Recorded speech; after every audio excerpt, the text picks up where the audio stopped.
ভাইসকল তো জুবিনদাৰ সমাধি ক্ষেত্ৰত গৈ পিনে ইমান লেভেল মাৰি যাবলৈ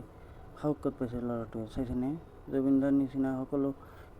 কপি কৰি আহিছে তাক এজনে কৈছে জুবিনদা সি আৰু মনে মনে খুচি হৈ গৈছে গম পাইছেনে নাই ভিডিঅ' চাব আকৌ মই লগাই দিম এনেকৈ আচলতে জুবিনদাৰ তাত যাব নালাগে সেইটো বুলি মই ভাবোঁ আচলতে ল'ৰাটো কিয় আপনাৰ